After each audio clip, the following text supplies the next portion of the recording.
வழக்கம் போல உங்களுக்கு தெரியும் இந்த செய்தி இன்றைய நாள்ல யாழ்ப்பாணத்தில் மிகப்பெரிய ஒரு செய்தியாக விளம்பரம். வித்தியா கொலை குற்றவாளிகள்ல ஒருவர் வந்து தன்னுடைய உயிரை மாய்த்திருக்கின்றார். 7 பேர் கைது செய்யப்பட்டிருந்தார்கள். அது 5 பேருக்கு மரண தண்டனை விதிக்கப்பட்டுள்ளது. 5 பேர்ல ஏற்கனவே ஒருத்தர் வந்து ஏற்கனவே நோய்வாய்ப்பட்டு சிறையில் இருக்கைக்கு உயிரிழந்திருந்தார்.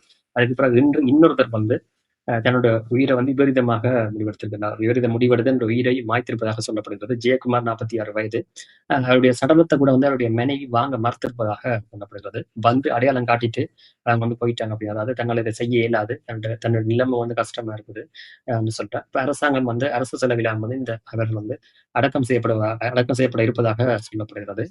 யோசிச்சு பாருங்க, ஒரு அந்த வாழ்க்கை எப்படி வந்து மாறி எங்க போய் முடிந்திருக்கிறது அப்படின்றதும் அந்த தண்டனை வந்து எந்த முறையில கொடுக்கப்பட்டிருக்கு அப்படின்னு பார்க்க ஒரு மிக வித்தியாசமாக படும். இப்ப நீங்க சாதாரண பாத்தீங்கன்னு சொன்னா இந்த அரபு நாடுல வேறு நாடுகள் சில நாடுகள் வந்து தூக்கு தண்டனை இருக்கு. இந்த மாதிரி செய்தா உடனே ஒரு குறிப்பிட்ட காலத்துக்குள்ளேயே தூக்கு தண்டனை, அதாவது உடனே குறிப்பிட்ட அளவு இல்லை 1-2 நாளுக்குள்ளேயே தூக்கு தண்டனை கொடுத்துருவாங்க. உண்மையிலே அது பெரிய குற்றம் விட பெரிய ஒரு தண்டனை கேட்டா ஒரு மதமே இல்லை என்னன்னு சொல்றோம். இதுதான் உண்மையில பெரிய தண்டனை. காரணம் அதனால வந்து தூக்கு போடவே இல்லை. விசாரணை சிறை. சரியா? சிறையில இருக்கைக்கு வந்து என்ன அவர்களாக, அதாவது சிறையில இருந்து இப்ப திடீர்னு பார்த்தா அவர்களாக இப்ப 2 பேர், ஒருவர் நோய்வாய்ப்பட்டு இருந்திருக்கின்றார்.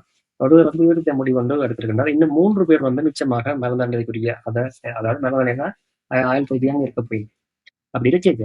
ஒரு தடவை அந்த சிறை வந்து அல்லது அவைக்கு விளங்குது, அவை ஏதோ நடந்திருக்கு அவைக்கு வேண்டிய மனதில். அதனால அந்த தண்டனையை தாங்களாவே கொடுத்துக்கொள்ற அளவுக்கு வருகிறார்கள். உண்மையிலேயே மிக கொடூரமான தண்டனை அதான். அதாவது சொன்னா ஒருத்தனை வந்து அவன் குற்றம் செஞ்சிருக்கிறான். அவன் சிறைக்கெல்லாம் போடுறான். ஆனா சிறைக்குள்ள அவனால இருக்க இல்லாமலோ இல்ல குறிப்பிட்ட காலத்துக்கு மேல தாண்டிக்கையோ ஏதோ ஏதோ ஒரு வகையில அவன் அந்த தண்டனையை தானே தன்னை கொடுத்து கொள்றான்.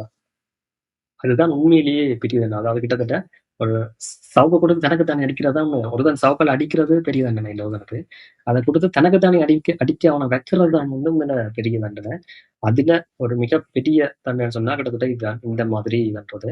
அவர்களுடைய சாவு தான். ஆனாலும் என்ன அவர்களை வந்து அந்த அளவு தூரம் மனிதர் அப்படின்ற வகைக்குள்ளேயே கொண்டு வருகிறது. காரணம் அதை செய்த வேலைகள் வந்து அந்த மாதிரி. இது நண்பர்கள் என்று சேர்ந்து, அதாவது தீய நண்பர்களுடைய சேர்க்கை முதல் விஷயம். 2வது பழிவாங்கல் என்ற அடுத்த கட்டம். அதாவது என்ன, ஊர்ல நடந்த சில பிரச்சனைகள் வேற இதுல வச்சு கொண்டுதான் அந்த 18 வயது சிறுமி மாணவி வந்து இலக்கு வைக்கப்பட்டிருக்கிறார். அதுக்கு பிறகு கொடூரமாக வேட்டையாடப்பட்டிருந்தார். முழுக்க முழுக்க வந்து அது வந்து சொல்லினா ஒரு பயங்கர வெறி பிடித்து தன் அதை செய்திருந்தார்கள். ஒவ்வொரு விஷயமுமே அந்த அந்த அந்த வழக்கம் முழுசாக படிச்சு பார்த்தா தெரியும். அவ்வளவு தூரம் வெறி பிடித்த இதெல்லாம் செய்திருந்தார்கள். அது ஏதோ அவருடைய வெறி வந்து அவரோட கண்ணை மறைச்சுதான் இருந்திருக்கணும்னு சொல்லணும். அதுல அந்த அவர் கொல்லப்பட்ட விதம் கூட வந்து மிக கொடூரமான முறையாக தான் இருந்திருக்கிறது. அப்ப அதெல்லாமே செய்த அதாவது இவ்வளவு கொடூரத்தை செய்ததான் அது எப்படி திருப்பி வந்து இதுல தாக்குது பாத்தீங்கள. நம்ம யாருமே குடுக்கல. அவன் கூட சிறையில வச்சிருக்காங்க. மரண தண்டனை அதெல்லாம் குடுக்கட்டும். இங்க இலங்கையில அது அந்த அப்படி தண்டனை குடுக்கறது இல்ல. அப்படி இருக்கேக்க சரியில்லாமை விட்டுருக்கும். ஆனாலும் என்ன அவர்களுக்கு அது தனக்கு தானே அது குடுபடுதில்ல. இப்ப ஒரு ஆளு குடுபட இப்ப ஒருத்தர் அந்த முடிவை அந்த அந்த மாதிரி விபரீதமான முடிவு எடுக்கிறார், எடுத்துட்டார். சரியா? இப்ப மிச்சம் 3 பேருடைய மனநிலையை யோசிப்பாங்க. அந்த மனநிலையே காணும். அதாவது உயிரோட எவ்வளவு கூட கூட இருக்கணுமோ அவ்வளவு அந்த மனநிலையே அவையில டெய்லி கொண்டு வரணும்.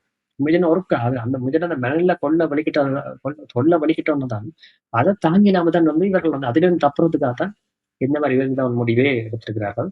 ஆனால் உண்மையில என்ன சொன்னீங்கன்னா இப்ப ஒரு ஓரளவுக்கு தப்பிட்டாருன்னு சொல்லுவாங்க. மிச்சம் 3 பேருக்கும் அந்த அது வந்து இன்னும் வந்து அதிகமாக எண்ணி கொண்டு காரணம் அது இந்த வாழ்க்கையில அது தவிர வேற ஒரு நல்ல விஷயமா யோசிக்கவே இல்லை. திருப்பி திருப்பி அதுதான் வந்துட்டே இருக்கு. கடைசி நாளே அன்று அப்படின்ற மாதிரி தான் இருக்கு. அதுக்கு பிறகு இறந்துட்டார்கள் அப்படின்ற மாதிரி ஒரு ஃபீல் அதுக்கு ஏற்கனவே வந்துடும். அப்ப அவர்கள் ஒரு கட்டத்துல நீங்க சொன்னா இழுத்து கொண்டு போயிடும். ஆவி பழி வாங்குதா இல்லையான்றெல்லாம் பலர் வந்து காய்ச்சி கொண்டிருக்கிறார்கள். எனக்கு அந்த விடயத்தில் நம்பிக்கை இல்லை. என்ன சொன்னா பேய் வந்து அவனவனுக்குள்ளான் இருக்கு. எங்களுக்குள்ளேயே மனதுக்குள்ள பேய் இருக்கு. நாங்க அதை சரியா அடக்கி ஒழிச்சு வச்சுட்டோம். அதாவது பேய ஓட்டி தமிழ் சொன்னா நாங்க பாதுகாப்பு. இல்லை என்று சொல்லி சொன்னா அது இந்த மாதிரி தான் இந்த மாதிரியான விடயங்களை தான் வந்து கொண்டு போய் நடக்கும். இது ஒரு தகவல். நிறைய பேர் எங்களுக்கு இது நடக்காது, இல்ல எங்களுக்கு எதுவும் சரி வரும், அதை நாங்கள் தப்பிடுவோம் அப்படின்ற நினைச்சு கொண்டு பல குற்றங்கள் செய்றீங்க. குற்றங்கள்ன்றதா இதுதான் குற்றம் பண்றதா இல்லை, இது மட்டும் தான் குற்றம் பண்றதா இல்லை.